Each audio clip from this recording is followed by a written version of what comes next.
अस्सलाम वालेकुम, welcome to my YouTube channel. I hope so you all are doing well. जी, तो आज हम इस वीडियो में देखेंगे title significance of the novel Things Fall Apart which has been written by Chinua Achebe. Chinua Achebe towering figure हैं in modern literature and he was born in Nigeria.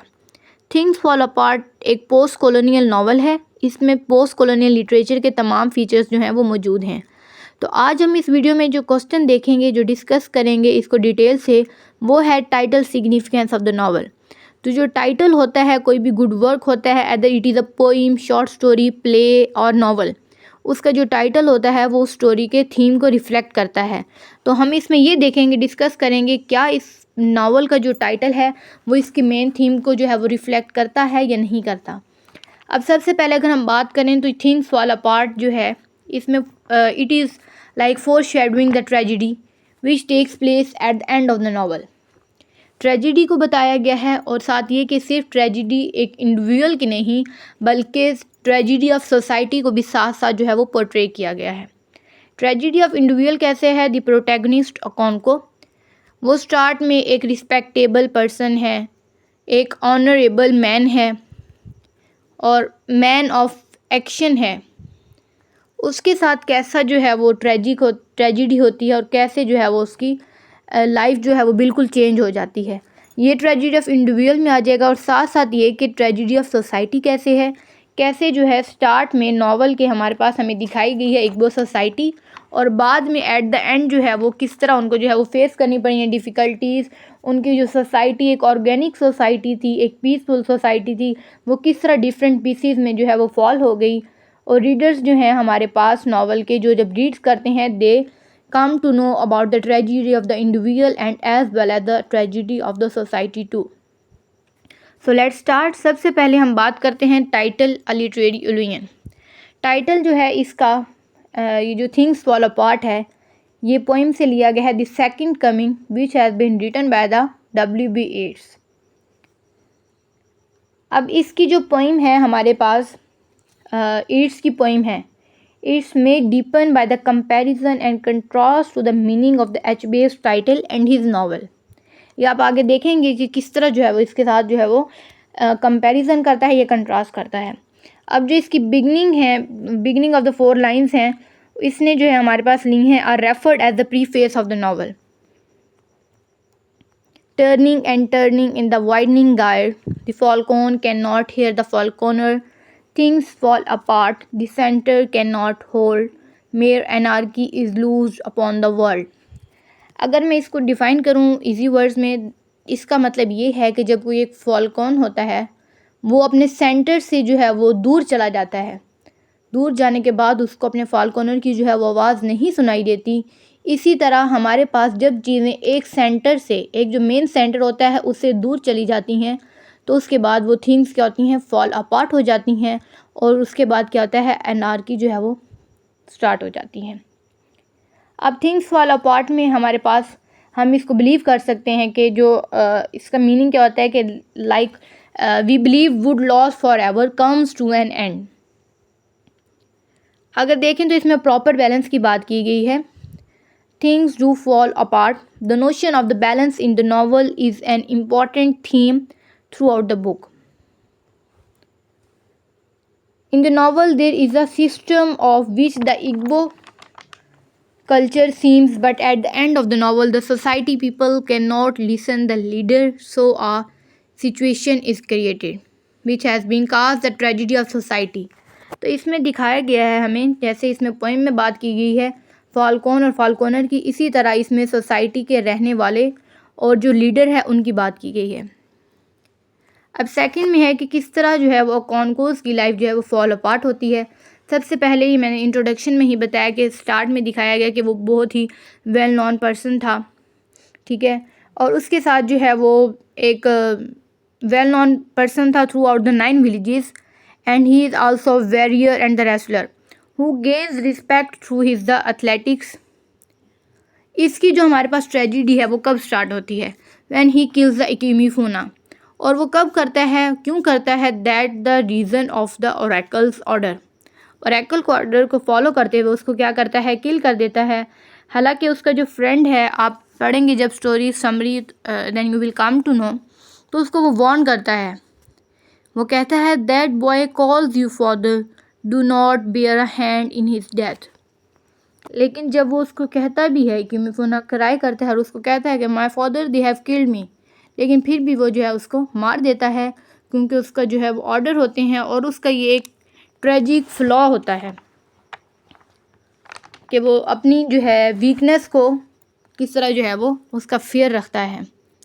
और दूसरा इंसिडेंट जो इसकी लाइफ में हुआ, जो इसकी ट्रेजिडी का काज बनता है या उसकी लाइफ में चीज़ों को फॉल अपार्ट करता है, वो इसका था एग्जाइलमेंट। जब इसको 7 साल के लिए जो है वो एग्ज़ाइल कर दिया गया था।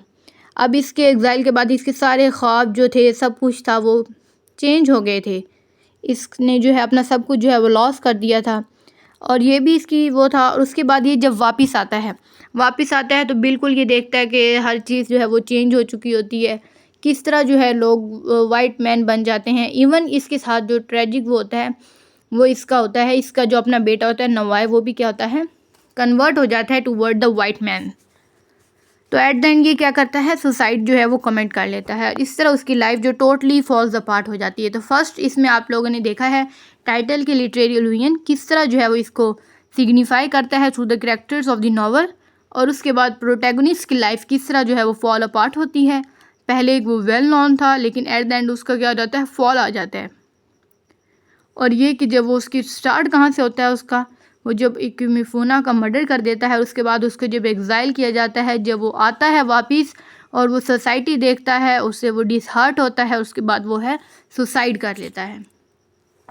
अब नेक्स्ट हमारे पास है Igbo society falls apart. Igbo society ख़ुद भी जो है वो फॉल्स अपार्ट हुई है। वो किस तरह, जब हमारे पास अकोनको जो है सोसाइटी में रह रहा था, जो हमें पहले नावल के सेक्शंस में देखने को मिली है, तो वो उसमें जो लोग हैं वो सोशली जो है, पॉलिटिकली और रिलीजियसली एक उनकी ऑर्गेनिक सोसाइटी थी।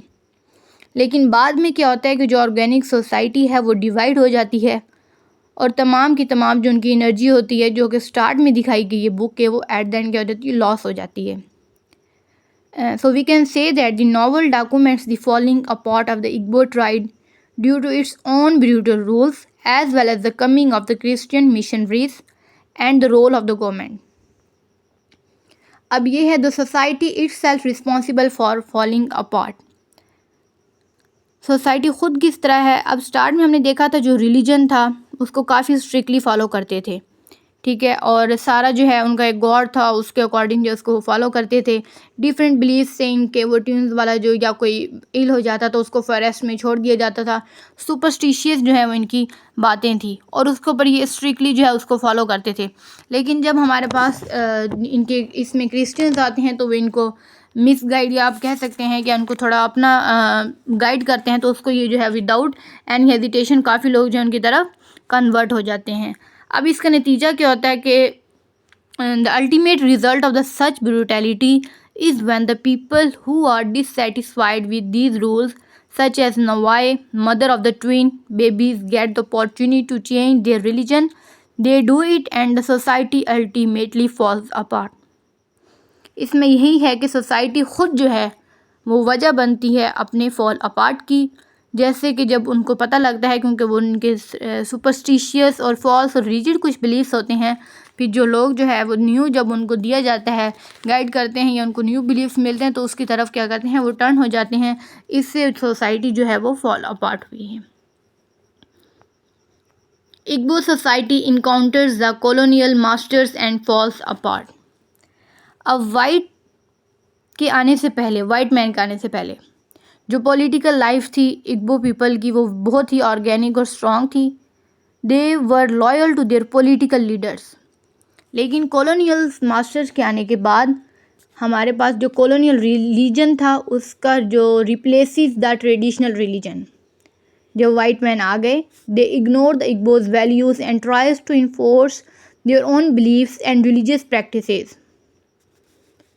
अब इस बुक में जो एक ही पॉइंट है जिसमें यहाँ पर हमारे पास टाइटल को रेफर किया गया है, वो चैप्टर 20 है, जिसमें जो मेन कैरेक्टर ओकोंको है और जब उसका फ्रेंड होता है वो बात कर रहे होते हैं वाइट मैन की इन्वेजन के बारे में, तो उसका फ्रेंड कहता है, उसके वर्ड्स हैं, उसकी जो लाइंस हैं, उससे भी आप इसकी सिग्निफिकेंस जो है वो ले सकते हैं कि किस तरह जो है वो इसके टेक्स्ट में भी जो है वो चैप्टर में जो है इसका थोड़ा जो है वो टच है। The white man is very clever, he came quietly and peaceably with his religion. We were amused at his foolishness and allowed him to stay. Now he has won our brothers and our clan can no longer act like one. He has put a knife on the things that held us together and we have fallen apart. इसमें पूरा जो है वो उन्होंने इस पूरी discussion को जो है वो कंक्लूड कर दिया है, बता दिया है कि कैसे जो है वो उनका स्टार्ट हुआ एंड जो किस तरह वो लोग जो अपार्ट हुए, क्या वजह बनी और कैसे जो है उन लोगों को फेस करना पड़ा। अगर हम इसके कंक्लूजन की बात करते हैं, the novel concludes with the end of the Igbo society and the death of the hero in the face of the curse cast by the incursion of the Christianity. Okonkwo becomes a murderer and then hangs himself. His world has literally fallen apart, and it symbolically represents that Igbo society has fallen apart. Thus, we can say that the title of the novel, Things Fall Apart, denotes its themes appropriately. तो इसमें हमने जो पूरा discuss किया है यही बताया गया है कि किस तरह जो है वो डेथ का वजह बनी, उसका करैक्टर जो है उसका कैसे जो है वो फॉल अपार्ट हुआ और किस तरह जो है वो टाइटल सिग्निफिकेंट है। टाइटल सिग्निफिकेंस इस वजह से है क्योंकि इस जो नावल का टाइटल है वो इसके थीम्स को डिनोट कर रहा है।